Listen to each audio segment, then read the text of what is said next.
सर्वांना नमस्कार. आपण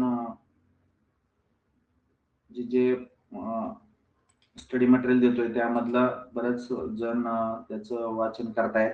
तर चांगली बाब आहे. आपल्या 16 पैकी 10 जणांनी कालचा घटक वाचलेला आहे. त्याचबरोबर टेस्टमध्ये सोडवत असताना आपल्या 16 पैकी 7 जण जवळपास 6-7 जणांनी ती टेस्ट सोडवली. तर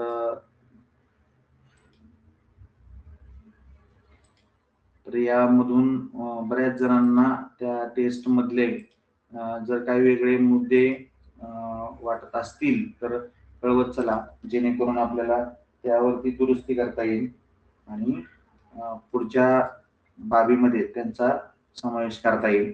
तर आता आपण आपल्या घटकाला सुरुवात करूया. आपला घटक आजच्या दिवसामध्ये आपण घेणार आहोत. तर तो मी स्क्रीन शेअर करतो, आपल्याला दिसेलच. हा, तर आज आपण थोडा मोठा आहे पेपर 1 मधला.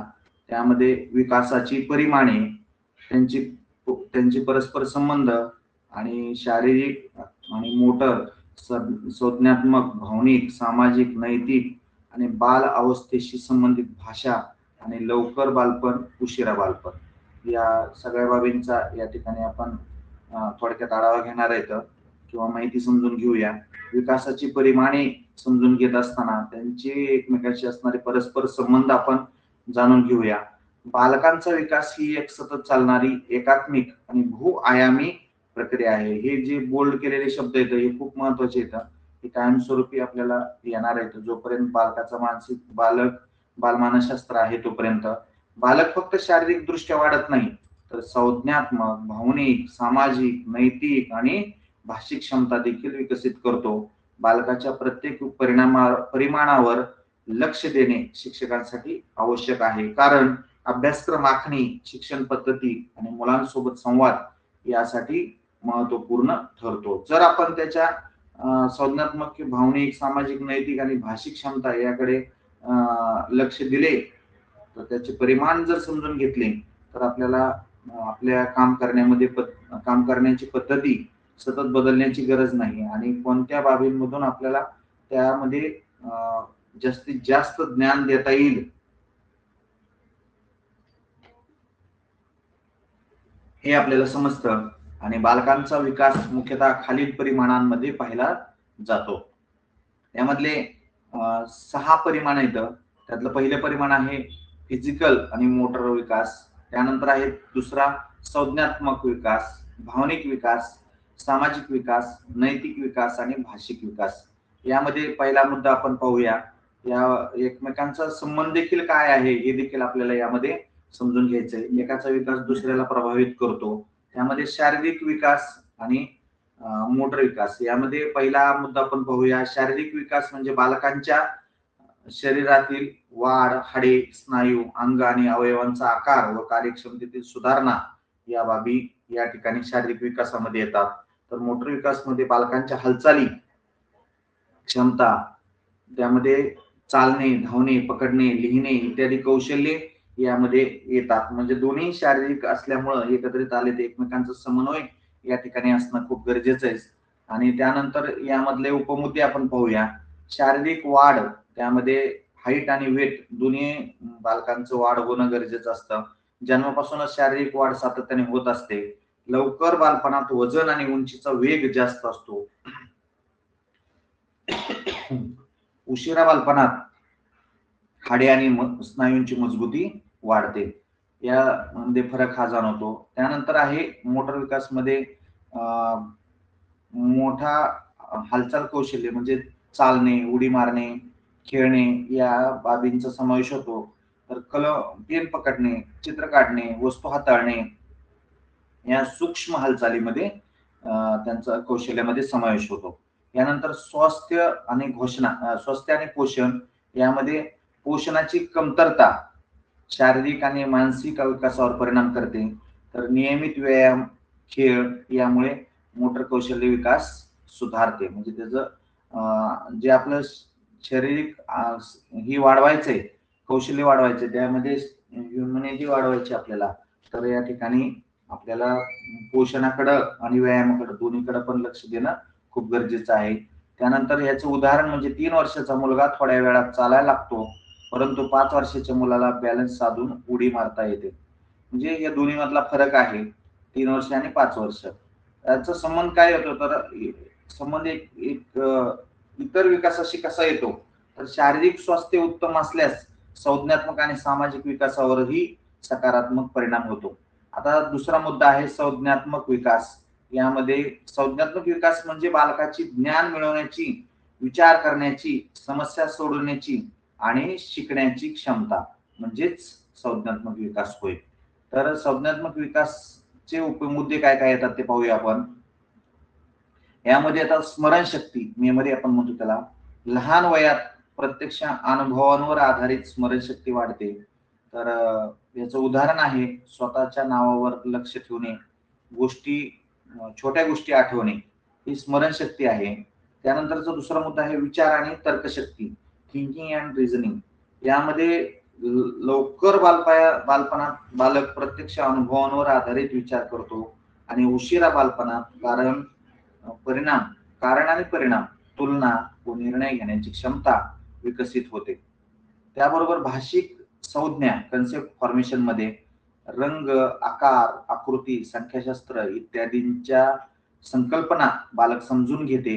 आणि सर्जनशीलता चौथा मुद्दा आहे. त्यामध्ये क्रिएटिव्हिटी आहे, चित्रकला, कथा सांगणे, नवीन संकल्पना मांडणे, गाणी तयार करणे किंवा कविता तयार करणे ह्या सर्जनशीलतेमध्ये समावेश होतो. यानंतरचा पुढचा मुद्दा आहे उदाहरण. यासाठी द्यायचं म्हणलं तर लहान मुलगा 4 वर्षे वयाचा एक गोष्ट ऐकून तिच्यावर प्रश्न विचारतो आणि आपले मत किंवा उत्तर सांगतो.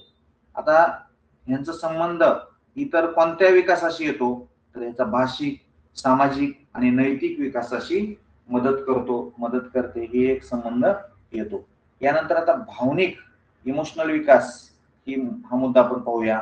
भावनिक विकास म्हणजे बालक आपल्या इतरांच्या भावनांना ओळखणे, त्यावर प्रतिक्रिया देणे, भावनांचे नियंत्रण साधणे, याला म्हणायचं भावनिक विकास. यामध्ये उपमुद्दे येतात आपल्या स्वतःच्या भावना ओळखणे म्हणजेच सेल्फ अवेअरनेस म्हणतो आपण त्याला. त्यामध्ये आनंद, राग, भीती, दुःख यांना ओळखता आलं पाहिजे, त्याला समजलं पाहिजे त्या गोष्टी.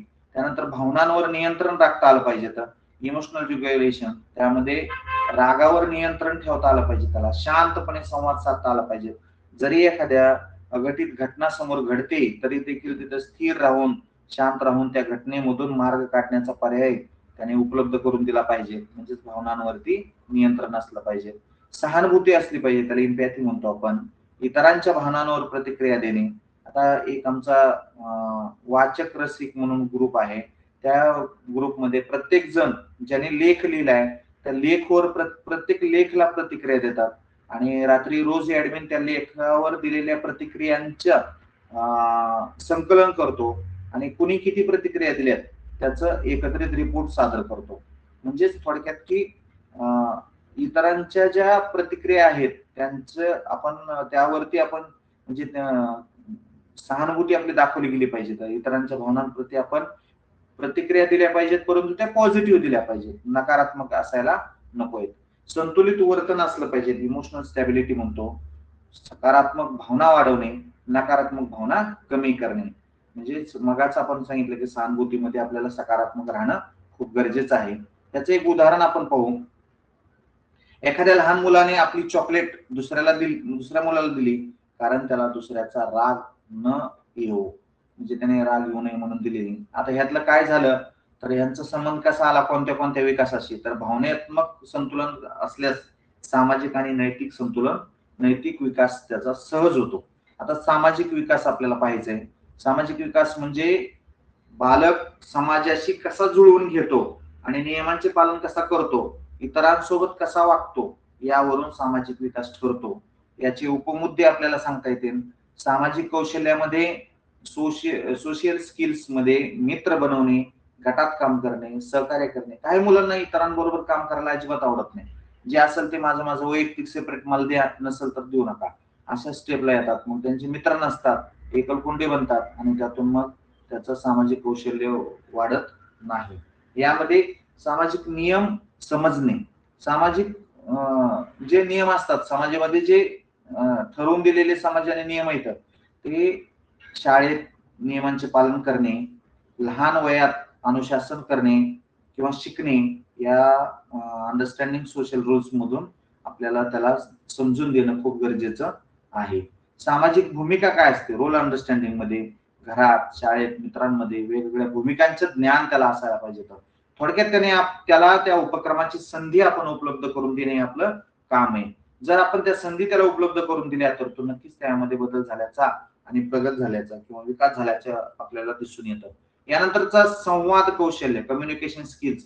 काही लोकांना कडे ज्ञान खूप असतं, त्यांच्याकडं नॉलेज खूप आहे, लेखन पण खूप चांगलं आहे, साहित्य पण खूप आहे त्यांच्याजवळ, पण त्यांना ते मांडताच येत नाही, लोकांबरोबर बोलताच येत नाही. असे बरेच जण आहेत. काही पदाधिकारी आहेत, त्या पुढाऱ्यांना सुद्धा क्लास लावायला लागतात आणि त्या संवाद कौशल्य प्राप्त करून घेतात. अभिव्यक्ती, ऐकणे, विचार मांडणे. काही जणांना असं एक भाषण करा म्हणलं एखाद्या वर्गात मुलांसमोर तर येत नाही लवकर करायला. ते म्हणतात मी बाकी सगळं करेन पण हे सोडून दुसरं करतो. म्हणजे थोडक्यात अभिव्यक्ती होता आला पाहिजे, व्यक्त होता आला पाहिजे, तर त्यांनी ऐकलं पाहिजे की नेमकं काय आहे ते, आपले विचार मांडता आले पाहिजे त्याला. आणि ह्या बाबीतूनच त्यामध्ये संवाद कौशल्य विकसित होतं. आणि त्यानंतर याचं उदाहरण पाहत असताना 6 वर्षाचा मुलगा खेळताना नियम पाळतो आणि टीम मध्ये समन्वय साधतो. यामध्ये कोणत्या विकासाशी त्याचा संबंध आला, सामाजिक विकासाचा भाषिक आणि भावनिक विकासावर आधारित असतो. यानंतरचा पुढचा विकास आपण पाहणार आहोत नैतिक मोरल. नैतिक विकास म्हणजेच मोरल विकास. यामध्ये नैतिक विकास म्हणजे योग्य चुकीचे भान, नैतिक मूल्य आणि प्रामाणिकपणा, मदत करण्याची वृत्ती यांचा विकास होतो. ह्या बाबीतून आपल्याला जाणून येतं त्या बाबी महत्वाच्या आहेत बघा. योग्य चुकीचे भान, काय चांगलं काय वाईट हे आपल्याला कळायला पाहिजे, तर नैतिक मूल्य समजली पाहिजेत, त्याचबरोबर प्रामाणिकपणा आणि मदत करण्याची वृत्ती यांचा जर विकास झाला तर त्याचा नैतिक विकास झाला असं आपण म्हणू शकतो. जर या बाबींमध्ये नाही झाला तर त्याला नैतिक विकासाची साठी आपल्याला उपक्रम करावे लागतील. यानंतर आहे नैतिक विकास मधले उपमुद्दे. त्यामध्ये नैतिक मूल्ये, मोरल व्हॅल्यूज, म्हणजे काय तर सत्य बोलणे, इतरांना मदत करणे, नियमांचे पालन करणे हे नैतिक मूल्य आहेत. तर ते आपल्याला त्यामध्ये विकसित करावे लागतील, मग त्याचा नैतिक विकास होईल. नैतिक निर्णय क्षमता म्हणजे मोरल रिझनिंग, यामध्ये योग्य व चुकीचा निर्णय घेण्याची क्षमता त्यामध्ये विकसित झाली पाहिजे. समजा एखादा निर्णय घेत असताना आपला चुकतोय, हे आपण निर्णय घेऊ नये हे त्याला कळालं पाहिजे. तर परवा एका फ्लॅट वरती म्हणजे 17-18 मजली इमारत आहे, त्याच्यावरती जवळपास करोडपती असणारा मोठा एक बिझनेस करणारा व्यक्ती त्या 17-18 मजली घरावर चढला आणि तिथून तो खाली उडी मारण्याचा प्रयत्न करत होता. मग त्याला जाऊन त्या वॉचमनने दोन वेळा खाली आणलं आणि तिसऱ्या वेळेस परत आणखीन त्याने वर चढला आणि वरून त्याने आत्महत्या केली. यामध्ये त्याचे निर्णय योग्य की अयोग्य हे समजलं पाहिजे. कोणते चुकीचा निर्णय आणि कोणता बरोबर निर्णय हे त्याला लक्षात आलं पाहिजे. त्यावरून त्याचा नैतिक विकास होतो. कर्म आणि परिणाम, आपल्या स्वतःच्या कृत्याचे परिणाम काय येतं हे अगोदर समजणं गरजेचं आहे. जर त्याला ते परिणाम समजले नाहीत तर त्याचे परिणाम त्यालाही भोगावे लागतात आणि इतरांनाही भोगावे लागतात. म्हणून कर्म आणि परिणाम याचा विकास करण्यासाठी आपल्याला प्रयत्न करावा लागतो. पुढचा मुद्दा आहे सामाजिक नैतिकता, सोशल मॉरॅलिटी, म्हणजे समाजासाठी हितकारक वर्तन असलं पाहिजे. रस्त्यानं चालण्यासाठी त्याला पूर्ण परवानगी आहे, परंतु रस्त्याने चालताना त्याने इतरांना खोड्या कराव्यात हे नाही वर्तन त्याचं योग्य होणार. मग त्यामध्ये आपण त्याला समजून दिलं पाहिजे. तर त्यानंतरचा यासाठी असणारं उदाहरण आहे, मुलगा दुसऱ्याचा पुस्तक धरून शिक्षकांकडे परत करतो, म्हणजे दुसऱ्याचं पुस्तक धरून शिक्षकांकडे परत करतो. यामध्ये नैतिक विकासासोबतच त्याचा भावनिक आणि सामाजिक कौशल्य अत्यंत महत्वाची आहेत. यानंतरचा पुढचा आणि लास्टचा मुद्दा आहे भाषा विकास. यामध्ये भाषिक विकास म्हणजे बालकांच्या बोलण्याची, ऐकण्याची, समजण्याची आणि वाचन लेखन करण्याची क्षमता यांचा जर विकास झाला तर त्याच्या भाषा विकास झाला असं आपण म्हणू शकतो. यामध्ये पहिला मुद्दा आहे ऐकण्याची क्षमता म्हणजे लिसनिंग स्किल्स, त्यामध्ये गोष्ट समजून घेणे, निर्देश पाळणे ह्या गोष्टी आपल्याला येतात. तर दुसरा आहे बोलण्याची क्षमता, त्यामध्ये स्पीक स्किल्स म्हणजेच शब्दांची योग्य निवड, स्पष्ट उच्चार करता आले पाहिजे त्याला. त्याचबरोबर त्याचे वाचन आणि लेखन, आज आपण म्हणतो बा शासनाकडून उपक्रम चालू आहे, त्यामध्ये बेसिक कन्सेप्ट त्याच्या क्लिअर झालेले पाहिजे. त्याला लेखन आणि वाचन साध्या क्रिया आल्या पाहिजेत.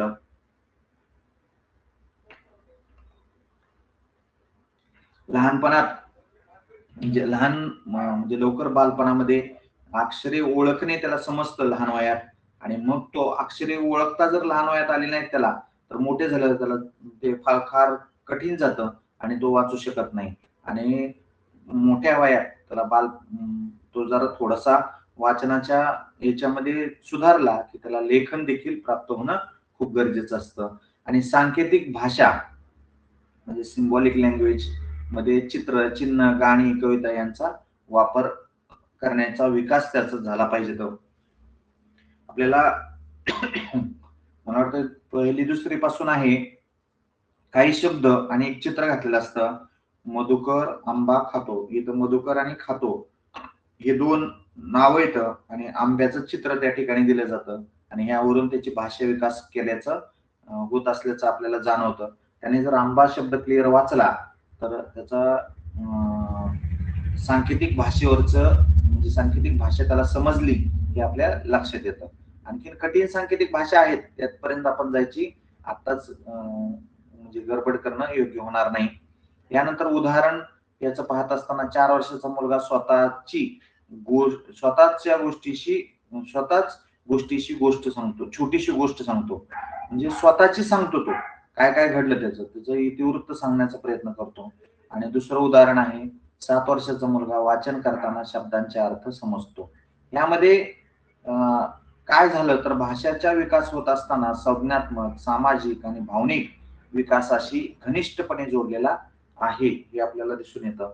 आणि बघा आपल्या विषयांचा देखील एका विषयाचा इतर विषयांशी जसा संबंध येतो तसा या विकासाचा देखील एकमेकांशी संबंध येतो. यानंतरचा पुढचा मुद्दा आहे आपल्याला बालवयानुसार विकासाचे पैलू. म्हणजे बालवय कशाला म्हणायचं तर लवकर बालपण म्हणजे कोणतं वय, अर्ली चाइल्डहुड म्हणजे 0 ते 6 वर्षीय वय, या वयातल्या मुलांना आपण लवकर बालपण म्हणतो. शारीरिक वाढ झपाट्याने होत असते, हालचाली कौशल्य लवकर विकसित होत असतात. तर संज्ञात्मक विकास मध्ये प्राथमिक संकल्पना शिकणे आणि प्रश्न विचारणे हे त्यांच्यामध्ये प्राप्त होतं. भावनिक मध्ये आईवडिलांवर अवलंबून राहणे, प्राथमिक प्रेम भावना. त्यामध्ये सामाजिक विकासमध्ये घरातील लोकांशी संपर्क हे बाहेर जास्त येत नाहीत, छोटे मित्रमंडळी यांचे असतात जे आसपासचे शेजारी आहेत ते. त्यानंतर नैतिक विकासमध्ये मूळ नैतिक मूल्ये आत्मसात करणे गरजेचं आहे. आणि भाषामध्ये मूलभूत शब्दसंग्रह आणि वाक्यरचना शिकणे. इथं त्यांना उतारा वगैरे दिला जात नाही 6 वर्षाच्या लहान वयाला. तर त्या ठिकाणी त्यानंतरच बालपण म्हणजे उशिरा बालपण म्हणजेच मोठं झाल्यानंतरचं लेट चाइल्डहुड, यामध्ये 7 वर्ष ते 12 वर्ष. शारीरिक हाडे मजबूत आणि सुसंगत हालचाली, खेळाची तयारी असतात. तर संज्ञानात्मक विकासमध्ये तार्किक विचार, समस्या सोडवणे, सर्जनशीलता यांचा विकास होणे खूप गरजेचे असते. भावनिक विकासमध्ये भावनांचं संतुलन आणि स्वतःवर विश्वास असला पाहिजे. सामाजिक मध्ये मित्रांशी समन्वय साधता आला पाहिजे आणि गटात काम करता आलं पाहिजे. तर नैतिक विकासमध्ये नियमांचे पालन करणे, योग्य अयोग्य निर्णय घेणे आणि भाषा, वाचन, लेखन, संवाद कौशल्य प्रगल्भ करणे. आता विकासाच्या परिमाणामधील परस्पर संबंध काय काय असतो ते आपण पाहूया. शारीरिक व मोटर विकास, संज्ञात्मक विकास यांचा एकमेकांशी संबंध येत असताना हालचालींच्या अनुभवांमुळे बालक निरीक्षण आणि तर्कशक्ती सुधारतो. तर संज्ञात्मक विकास आणि भाषिक विकास जर होत असेल तर त्यामध्ये संकल्पना समजल्यावर शब्द संपदा वाढते. तर भावनिक विकास आणि सामाजिक विकास जर होत असेल तर स्वतःच्या भावना समजून घेतल्यावर इतरांसोबत योग्य वर्तन होते. यानंतर सामाजिक आणि भावनिक विकास मध्ये आणि नैतिक विकास मध्ये होत असताना मित्रमंडळी आणि घरातील नियम पाळल्याने नैतिक मूल्ये आत्मसात होतात. तर भाषिक विकास आणि संज्ञात्मक व सामाजिक विकास जर होत असेल तर त्यामधून संवादातून विचार स्पष्ट होतात आणि समाजाशी समन्वय साधता येतो. अशा प्रकारे त्यांचा एकमेकांशी संबंध येतो. एखाद्या मुलाने खेळाच्या वेळी नियम पाळले म्हणजेच सामाजिक आणि नैतिक विकास झाल्याचं आपल्याला जाणवलं, मित्राला मदत केली तर भावनिक आणि सामाजिक विकास झाल्याचं आपल्याला समजतं आणि योग्य शब्दात त्याचे कारण सांगितले तर भाषिक आणि संज्ञात्मक विकास झाल्याचं आपल्याला समजतं. वरील सगळ्या बाबींचा सारासार विचार करता सगळ्या बाबी या वाक्यामध्ये समाविष्ट होतात एका कृतीमध्ये. अशा प्रकारे बाल विकासाची परिमाणे स्वतंत्र नाहीत परंतु एकमेकांशी घट्ट संबंधित आहेत.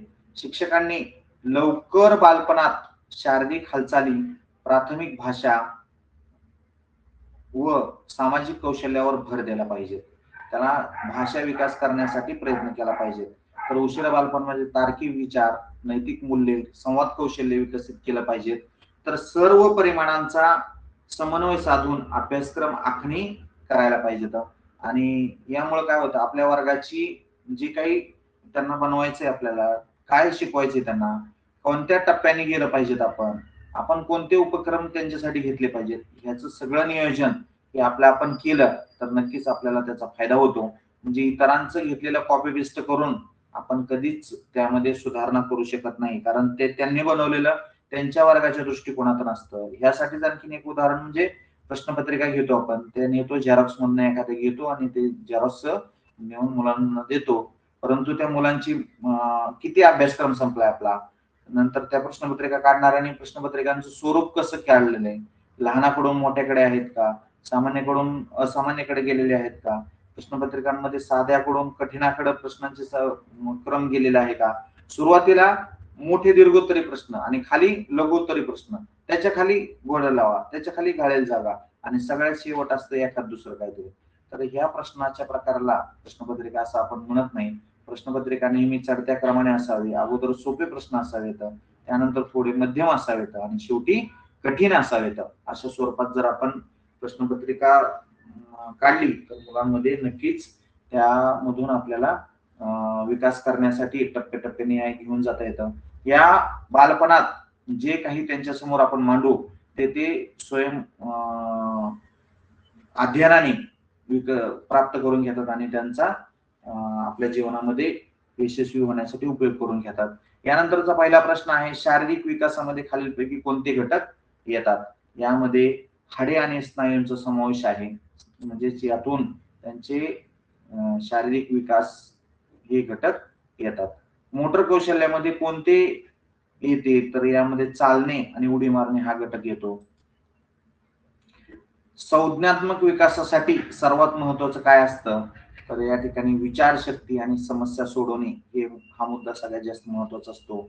त्यासोबतच भावनिक विकासाचा मुख्य उद्देश काय आहे?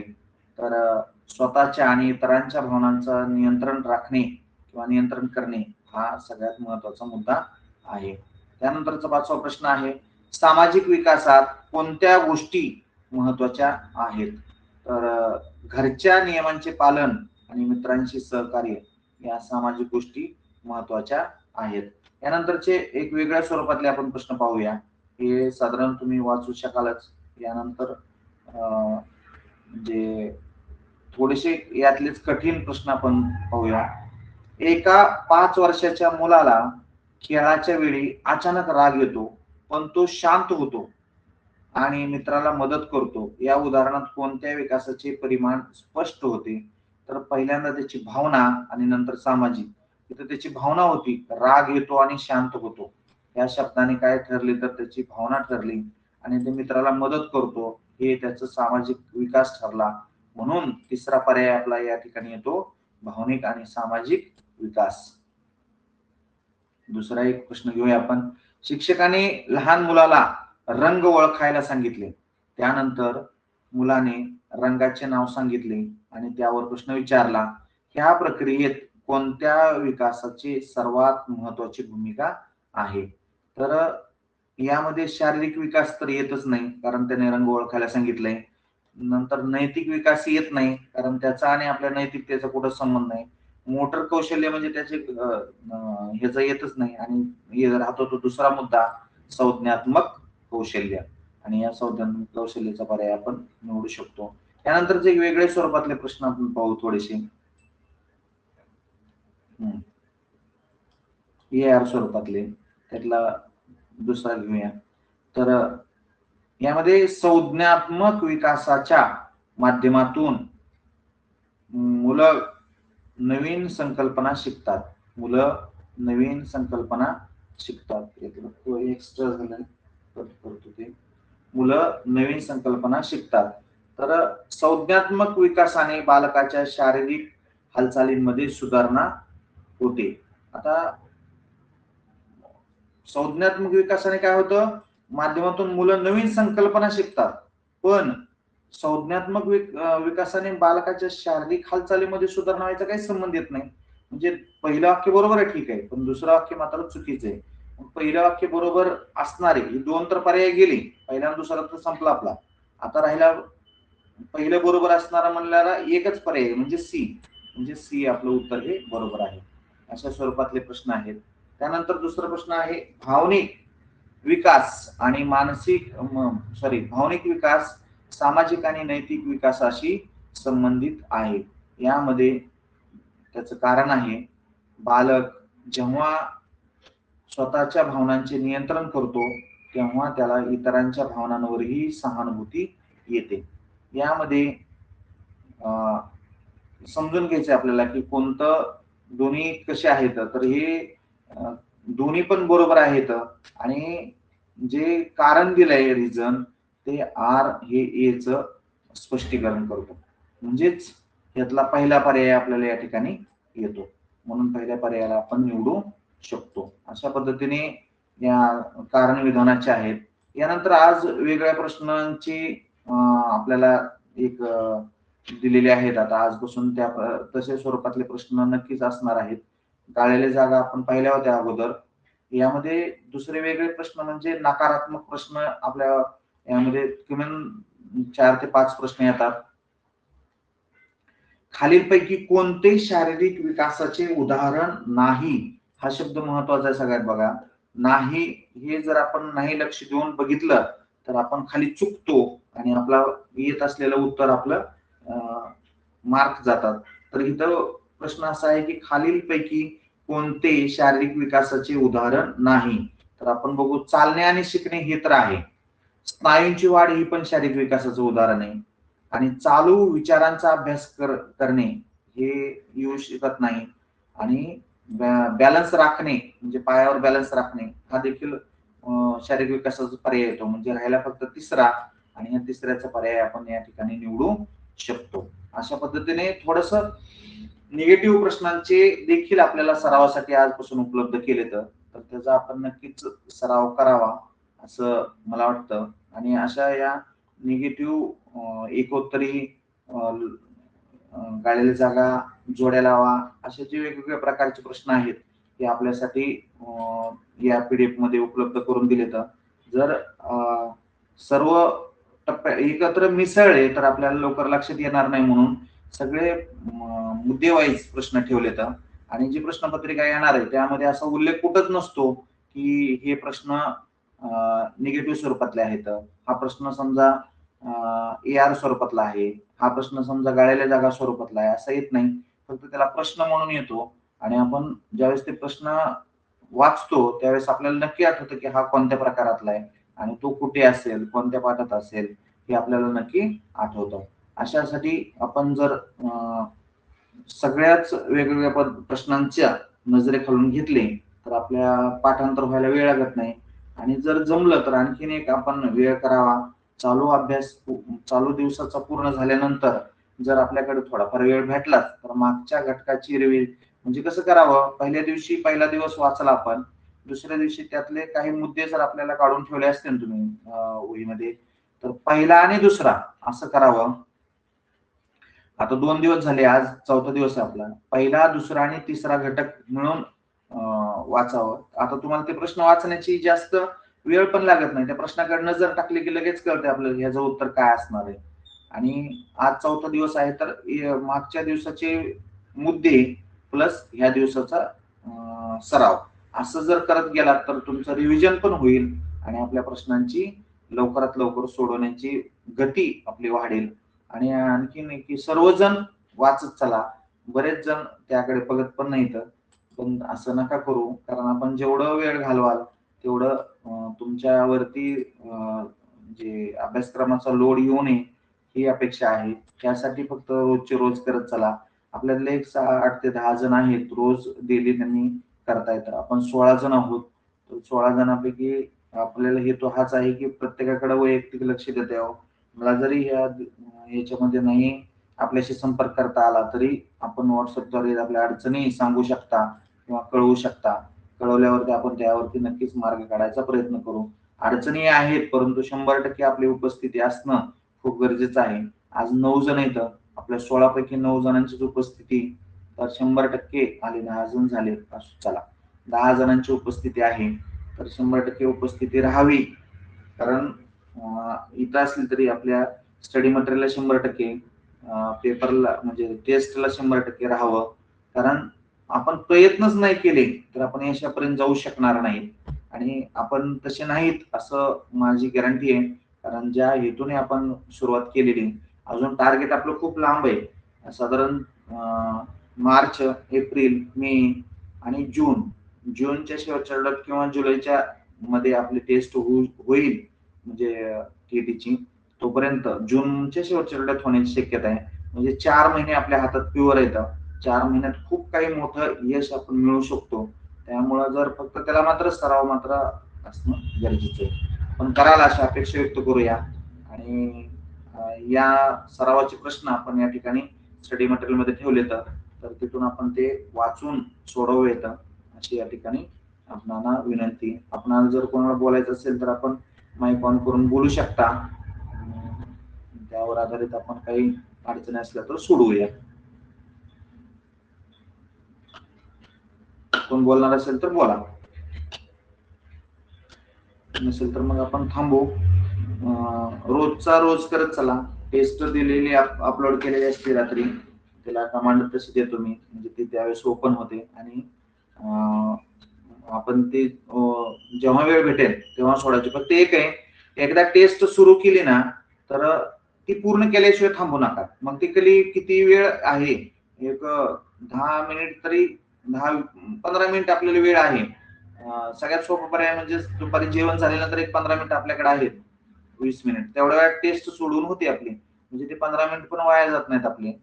किंवा बसमध्ये बसलो आपण, तर बसमधून प्रवास करतोय आपण 15 मिनिटं, तर त्या 15 मिनिटात आपला टेस्ट सोडवण्याचा वेळ आपण हे करावा. एक सांगायचं की परदेशामधली जे राष्ट्र पुढे जात आहेत ना, त्यांचं जर आपल्याला माहिती असेल, मी केलेली केस स्टडी सांगतो तुम्हाला. फिनलँड आणि इंडिया या दोन्हीचा सिलेबस म्हणजे अभ्यासक्रम का आपला सतत बदलत चालले. 1968 झाला, 86 झाला, 95 झाला, 2000 झाला, 2005 झाला, 2012चा अभ्यासक्रम झाला आणि 2020चा अभ्यासक्रम आपण इम्प्लिमेंट करायचा प्रयत्न करतोय.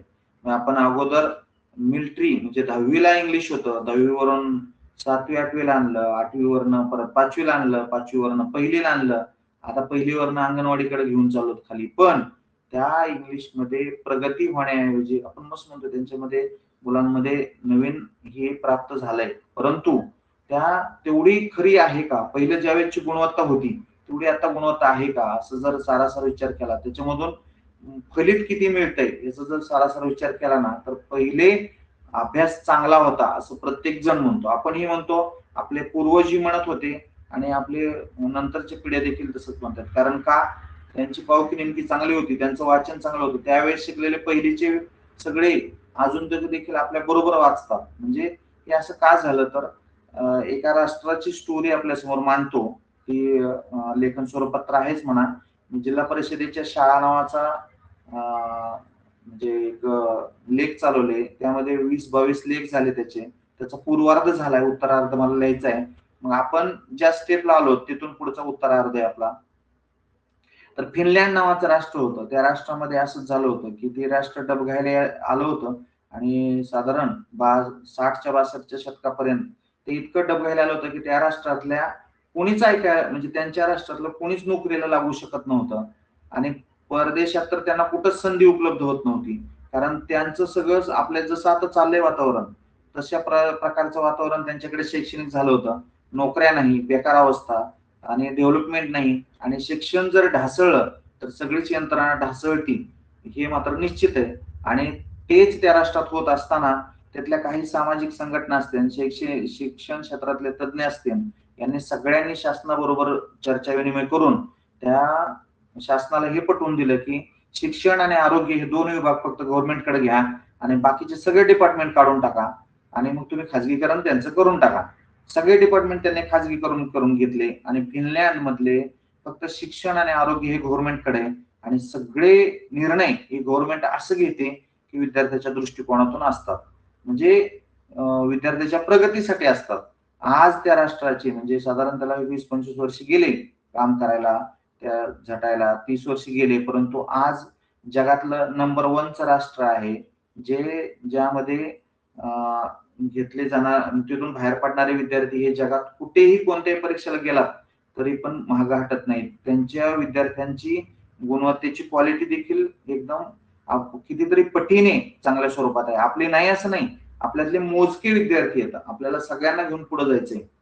तर हे का घडतं तर त्याची निर्णय क्षमता, विचार क्षमता, काठिण्य पातळी समजून घेऊन त्यावर केलेलं विचार मंथन आहे आणि ते आपल्या देशात करणं खूप गरजेचं आहे. आताचा काळ नाही, परंतु 5-25 वर्षानंतर इंडियामध्ये येणारा काळ हा खूप घातक असणार आहे आणि त्या वेळेला आपण नाही, आता आपली पिढी आता बाहेर पडणार आहे. आपल्या नोकऱ्या सुखासुखी पूर्ण होतील अशी आपण अपेक्षा करूया, कारण शेवटच्या टप्प्यापर्यंत काय येईल माहित नाही. आता आपण टीएटी परीक्षा देतोय, एक उदाहरण म्हणून सांगतो, असं मी म्हणू नये, पण एक उदाहरण सांगतो की आपण टीएटी परीक्षा देतोय, परंतु ते कोणासाठी होती तर शिक्षण म्हणून लागणाऱ्यांसाठी होती. आणि आजपर्यंतच्या इतिहासामध्ये असं कधीच नव्हतं की तुम्ही आज निर्णय घेतला तर आजपासून तो लागू झाला. मागच्या कालच्या दिवसाला तो लागू होत नव्हता, परंतु हाच निर्णय एवढा चुकीचा घेतला गेला की टीएटी सगळ्यांनीच द्या, पदोन्नतीसाठी द्या, हे तुम्ही अगोदर ठरवायला हवं होतं. मग जर जुनी पेन्शन योजना आहे तर ती आता लागलेल्यांना मागच्या सारखी द्यायला पाहिजे, ते प्रश्नच येत नाही. आणि ह्यावर आधारित युपी बिहारकडचे, दिल्लीकडचे लोक सुप्रीम कोर्टामध्ये लढा देत आहेत. तो यश होईल न होईल माहित नाही, पण औरंगाबाद खंडपीठाचा निर्णय परवा दिवशी आला की पदोन्नतीसाठी टीएटी ग्राह्य धरू नका म्हणून, त्याची आवश्यकता नाही. आणि दुसऱ्या दिवशी तो निर्णय बदलला, लगेच निर्णय आला की ते द्यावाच लागेल म्हणून. म्हणजे असं जर होत राहिलं तर आपल्याला आज टीएटी आपण एक्झाम दिली, ती क्रॅक केली, तर उद्या टेट नावाची एक्झाम द्या असं स्वरूपातला एखादा जाऊ शकतो कोर्टात आणि त्या परीक्षेला सुद्धा सामोरे जायची वेळ आपल्यावर येऊ शकते. असं नाही की आपण म्हणू शकणार नाही की ते काहीच होणार नाही म्हणून, पण ह्यासाठी आपण पण समाजाबरोबर बदललं पाहिजे, जगाबरोबर बदललं पाहिजे. काय नेमकं ज्ञान ह्यातलं हे अगोदर समजून घेतलं पाहिजे आणि मगच आपल्यामध्ये प्रगती झाल्याची जाणून येतं. आणि समाजातल्या आपण म्हणतो ना, समाज जसा बदलतो तसं आपलं सगळं बदललं पाहिजे, त्यामध्ये अभ्यासक्रम बदलला पाहिजे, शिक्षण पद्धती बदलल्या पाहिजेत. आपण त्याच पद्धती घेऊन अजून पण करतोय. आता फक्त मोजक्या काही पद्धतींना आपण सुधारलोय, परंतु मूळ पद्धतींना आपण सोडायला तयार नाहीत अजून. तर त्या सोडणं आणि बदलणं खूप गरजेचं आहे आणि काळानुरूप त्या नाही बदलल्या. आता वर्गातले पहा, तुम्ही जर विद्यार्थ्यांना म्हटलात तर विद्यार्थी म्हणतो अभ्यास तुम्ही गृहपाठ सगळा मला व्हॉट्सअपवर पाठवून द्या, माझं मी बघून घेतो घरी काय करायचं त्याचं ते. मग तो बदलला, पण आपण बदलायला तयार नाहीत, आपण फळ्यावरच लिहून देतो. त्याऐवजी आपण जर थोडस नवीन पद्धतीने चाललो, म्हणत नाही की डायरेक्ट लगेच सगळं चेंज करा म्हणून, परंतु चांगल्या पद्धतींचा आपण स्वीकार करूया आणि ज्या वाईट पद्धती आहेत त्या मात्र टाळूया.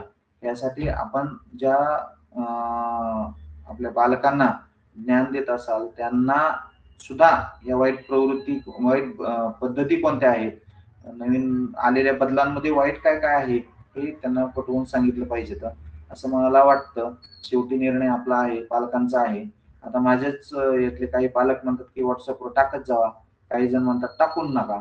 मग आपल्याला जे योग्य वाटतं ते आपण करावं आणि शेवटी विद्यार्थ्याचं एकच हेतू आहे की विद्यार्थ्याचा विकास झाला पाहिजे, तसा आपला विकास झाला पाहिजे, हा एक हेतू यातून आहे. आपण नक्की त्यासाठी प्रयत्न कराल अशी अपेक्षा व्यक्त करतो. आणि हे करत असताना इतर देखील पेपरमध्ये येणार किंवा नवीन समजणार आपल्याला ज्ञान आपल्यापाशी साठवत चला.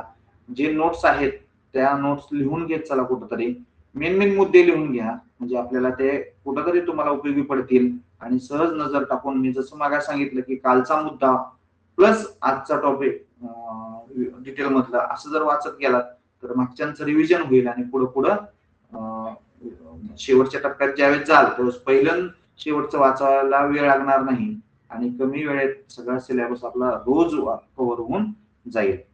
स्टडी मटेरियल वाचा आणि असणारे आपल्या थिअरी जी आता दिलेली ती थिअरी सुद्धा आहे त्या ठिकाणी वाचण्याला उपलब्ध. जेव्हा वेळ भेटेल तेव्हा आणखीन वाचत असेल तर वाचन करू शकता. पण बोलणार नसेल तर आपण थांबूया.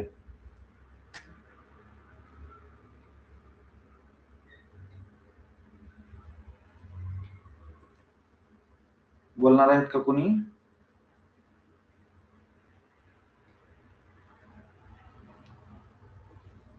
थांबू आपण जर नसेल कोण बोलणार तर. सर्वांना शुभरात्री. आपलं स्टडी मटेरियल वाचा आणि आपलं काही टेस्ट आहेत त्या मात्र नक्की आवर्जून थोडस काळजीपूर्वक सोडायचा प्रयत्न करा. ज्यांच्या राहिलेत त्यांनी मागच्या पण टेस्ट सोडवा म्हणजे त्यातून आपला सराव होईल. एक टेस्ट सुरू केली की ती पूर्ण केल्याशिवाय बंद करू नका. मध्ये बंद केली तर ती लॅप्स होऊन जाते. एवढं मात्र आहे. सर्वांना शुभरात्री. भेटू आपण उद्या.